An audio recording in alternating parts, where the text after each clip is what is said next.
Welcome back, beautiful people, to the channel. This is Stefan on the French Cooking Academy, and today we're in again for another easy classic French recipe. So today we're going to do a recipe that actually was served in a restaurant. It's a mussel recipe, a mussel with cream and chorizo. Now chorizo is this spicy kind of sausage. I've took a mild one. You don't want something too spicy. There's a Spanish version, but you get all kinds of different versions in every country. I like to use the authentic. And what's good about this is a very simple thing to make for lunch, for dinner, and if you want to impress your friend with being a bit of a kitchen whiz in front of the stove, that recipe can be done basically with all the ingredients in just about 10-15 minutes. So if you're really looking for something tasty and quick to make, that's the recipe for you. As far as the recipe goes, what I want to find into this recipe is really the taste of the fresh mussel, some wine, lots of cream, and really to infuse this chunk of chorizo flavor. We're gonna cook this with the cream and then add the mussel in to really steam them. They're gonna get open, and just when they're cooked, boom, we're serving. So let's see that in detail right away. Now, to start the recipe, we need to talk, of course, about the mise en place. For the one that followed the course online, you would have already seen this and how to chop everything, how to prepare everything before making a recipe. But for the newcomers or people on YouTube, roughly speaking, you prepare all the ingredients, and we're going to be using some parsley, tomatoes, cream, shallots, butter, garlic, twigs of thyme, a bit of white wine, chorizo, very important, of course, fresh mussel, and a stainless steel pan. Now, all the ingredients will be listed in the video description. When you got everything ready, basically you are ready to go on the stove and start the recipe immediately. Now, I did say at the beginning of the video that this was the perfect recipe to make to impress your friend, etc, etc. Why did I say that? Because this is a type of recipe we call in France recipe à la minute, on demand. And it's a recipe that when you start, you start and you finish the recipe almost in one go. So, stainless steel pan, a tablespoon or two of olive oil, and my butter here. Medium heat, and I'm gonna wait for this to melt, the butter to foam, and we're gonna start by putting in the shallots. Very important to make that kind of fragrant base of oil, butter, and shallots before we do anything else. As soon as your butter is melted, shallots all in. You can reduce the heat when you do this. When you start cooking, don't rush out with too high heat. So if you can only do a low heat, low to medium to start, it's fine. It's better to take your time than burn everything, especially shallots. They can burn very quickly. So shallots, they burn quickly. We're gonna leave them here for 1 minute maximum and then add the rest of the aromatics.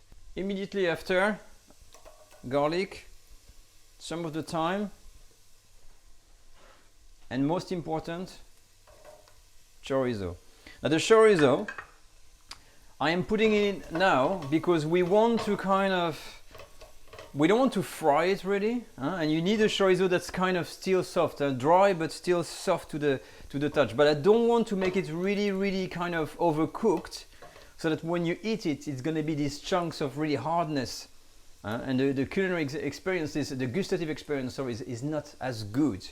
And so what you want is really that kind of low heat, and mix the chorizo like this with the other ingredients, and just to basically release some nice flavor into your sauce. So you see the color, so you see the bottom of the pan, you got all these colors, that's what you want. So even favor a low heat, and we're going to leave this to infuse for just a minute or two maximum.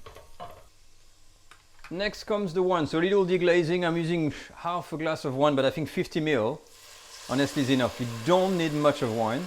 And we're gonna have to, what I want is to reduce the wine, and we don't want to really have the traditional, it's not a marinara style type of mussel, and just a hint of wine to give some flavors, but I'm gonna leave it to reduce here for a few minutes to an almost dry state before putting my other ingredients, because it's not the goal here to do wine types of sauce, it's more of a chorizo type of sauce, very important. Okay, so my wine has reduced a bit. This is an optional thing you can do. I like to add a little bit of tomato, just about a tablespoon of two. This is something out of a tin. I think they work pretty well. And same thing here, this is just to add some extra flavor. And this is just before we're going to be adding the cream. So same thing here. I'm going to wait for this to come up to temperature again and leave it to infuse. It's all about 2 minutes, 3 minutes at a time each time. Look at that. It starts to sizzle. So that's the aromatic base. what's left to do now? Of course, a bit of cream. I've got 300 ml here. It's up to you really how much you want. You know, if you like cream, you can put more or less. The most important for me really is that now we're going to go on a low heat, and it's to leave that base, and we need to have this to infuse really. So let's have a look. This is how it looks like, and what we have here basically, that's the aromatic base I'm going to be using for the mussels. So the color, that nice kind of pinkish reddish kind of color, pieces of garlic, pieces of chorizo, it's all nice. And I haven't put any salt because the salt is going to come from the mussels that we're going to be adding very soon. Now if you want to have something thicker, you can leave the cream to reduce now before putting the mussel. That's again up to you, if you want a thick sauce or thin sauce. And now the final ingredients. Once your cream is ready, all the mussels in. All right. And basically here, you're going to start turning and mixing all of the mussels in. Now make sure they're nicely coated with all the mix there. Okay.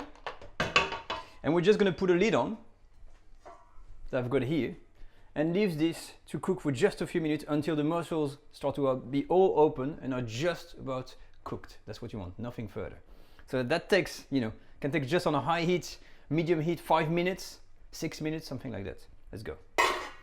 Now one thing you can do when it's cooking as well is to hold everything like that and then shake your pan like this without opening. Okay? See? Boom, we're gonna leave them cook a bit more. Okay, the time is up. Let's have a look, turn the heat off. And let's have a look. So once you, when you make mussels, look at this. Well, that's a huge one. You see?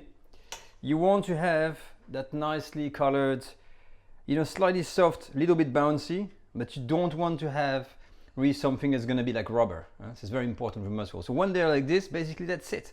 They're done, and I'm just gonna take a spatula here and I'm gonna take the mussels out, put them in a bowl, and we're gonna finish the sauce.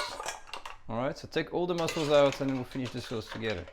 All right, so here we are, mussels are gone, that's my sauce. And before we can serve this, we need to finish it. So finishing the sauce means basically to go and try the sauce first. Wow. And from here, mine is good salt-wise, but if you want to add some salt and stuff, you can add a bit of pepper, a bit of chili if you want, but for me it's always like the French style, adds a bit of color. And the fresh chopped parsley at the end to give this little intonation of freshness.